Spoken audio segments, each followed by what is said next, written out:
Imagine sacrificar sua própria masculinidade para servir em um palácio brilhante onde o poder, o perigo e o privilégio colidiam atrás de paredes vermelhas. Onde milhares de homens para sempre alterados navegavam em um mundo de opulência ao qual nunca poderiam pertencer totalmente. Este é o mundo assombroso e pouco conhecido dos eunucos da Cidade Proibida. No coração da Cidade Proibida da China, escondido atrás de imponentes paredes e telhados dourados, existia um mundo secreto e rigidamente controlado. Este santuário interno, a corte privada do imperador, era reservado exclusivamente para o Filho do Céu e suas muitas concubinas. Nenhum outro homem tinha permissão para permanecer dentro dessas paredes sagradas após o anoitecer. Os oficiais, soldados, até mesmo os parentes masculinos do imperador tinham que partir antes do anoitecer ou enfrentariam uma penalidade brutal. Morte se descoberto dentro sem permissão explícita. Os únicos homens autorizados a residir permanentemente nessas câmaras reais eram os eunucos, homens que haviam passado por castração, tornando-os incapazes de gerar filhos. Este sacrifício físico drástico os tornava especialmente adequados aos olhos da corte para guardar o extenso patrimônio do imperador e realizar tarefas administrativas e pessoais críticas. A prática de um emprego de eunuco em tais funções remonta muito antes da construção da Cidade Proibida no século XV. Era uma tradição profundamente enraizada na história chinesa. Originalmente, a castração na China não era apenas uma punição. Também se tornou uma avenida estranha e trágica para a mobilidade social. Para muitos, era o único caminho para o serviço imperial. Os eunucos eram vistos como guardiões das esposas e concubinas do imperador, portanto, tinham a tarefa de proteger a integridade da linhagem imperial. De acordo com os ensinamentos confucionistas, o imperador, como representante terrestre do céu, tinha a sagrada responsabilidade de garantir uma linha contínua de herdeiros, com altas taxas de mortalidade infantil ameaçando essa sucessão. Os eunucos desempenhavam um papel crucial na gestão do vasto harum do imperador, supervisionando a educação de herdeiros em potencial e salvaguardando o futuro da dinastia. Seus deveres se estendiam muito além da simples proteção. Os eunucos eram encarregados da complexa administração do palácio e, mais importante, da preservação da castidade e da honra das mulheres do imperador. Com o tempo, eles formaram um sistema hierárquico rígido dentro da Cidade Proibida. Suas vidas se enredaram em um paradoxo, exercendo enorme influência e proximidade ao poder, enquanto estava permanentemente excluído das experiências humanas mais básicas, família, paternidade e autonomia pessoal. A vida como um único na Cidade Proibida era uma existência complicada de segredo de serviço e navegação política constante. O palácio recrutava únicos de muitas fontes. Alguns eram homens chineses domésticos que escolheram a castração, muitas vezes por desespero, buscando acesso à riqueza, status e privilégios que de outra forma não estavam disponíveis para eles. Outros vinham de terras estrangeiras, cativos de guerra, como mongóis, ou tributos enviados de estados vizinhos. Além do palácio imperial, burocratas e funcionários ricos também empregavam únicos em suas casas particulares, alimentando ainda mais a demanda por essa ocupação trágica. Os eunucos formavam a máquina indispensável que mantinha a Cidade Proibida funcionando sem problemas.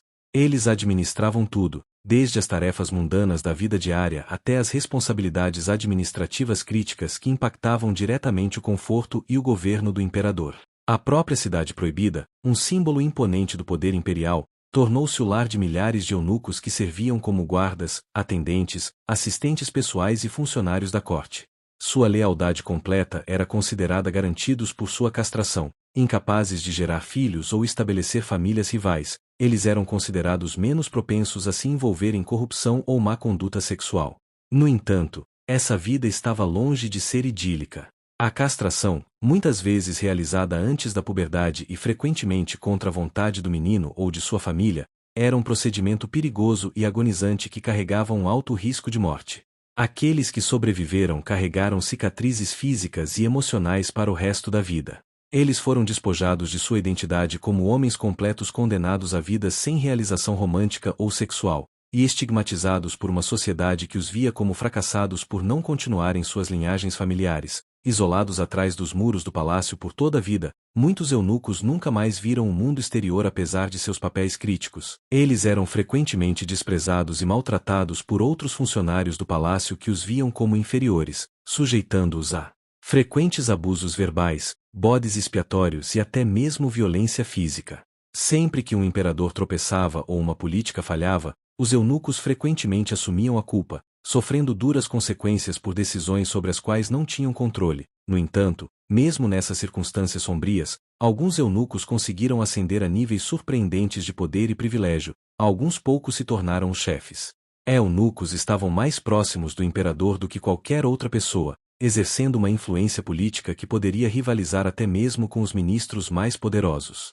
Sua existência paradoxal refletia o mundo complexo e perigoso da vida no palácio, presos entre a servidão e a autoridade, a privação e a imensa influência. Ao longo da história chinesa, os eunucos eram frequentemente alvo de críticas e suspeitas ferozes.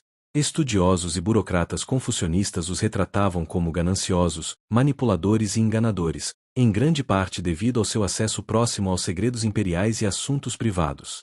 Muitos acreditavam que os eunucos exploravam suas posições usando informações confidenciais para influenciar as decisões imperiais, influenciar a política da corte e enriquecer-se.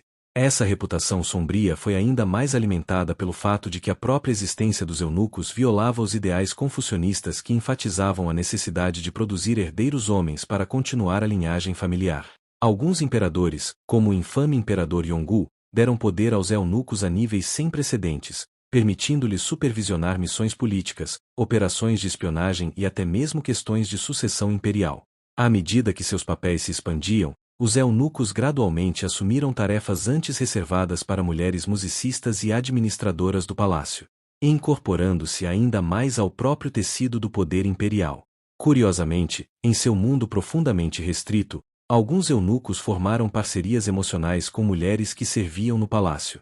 Esses chamados casais vegetarianos ofereciam um ao outro apoio mútuo e uma aparência de companheirismo em um ambiente repleto de tensão política e ameaça constante. Esses relacionamentos forneciam uma frágil sensação de segurança contra a dureza da vida no palácio. Durante o final da dinastia Qing, o número de eunucos começou a declinar drasticamente. Muitas de suas responsabilidades foram gradualmente absorvidas pelo crescente departamento doméstico imperial. No início do século XX, com o declínio da dinastia Qing, aproximadamente 2.000 eunucos ainda permaneciam na Cidade Proibida. No entanto, sua reputação ficou cada vez mais manchada.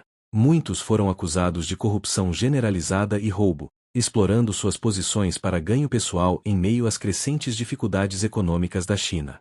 Apesar dos perigos e indignidades, a pobreza levou muitos homens a se submeterem voluntariamente à castração, esperando desesperadamente por uma vida melhor como eunucos do palácio, embora fossem essencialmente escravos imperiais desprovidos de direitos e à mercê dos caprichos do imperador. Com o colapso da dinastia Qing no início do século XX, a antiga tradição de empregar eunucos na corte imperial da China finalmente chegou ao fim. Em 1924, os últimos 1.500 eunucos foram formalmente expulsos da Cidade Proibida, marcando o fim de uma prática que durou milhares de anos. O capítulo final desta longa e dolorosa saga veio com o falecimento de Sun Yaon, o último eunuco imperial conhecido, que morreu em dezembro de 1996.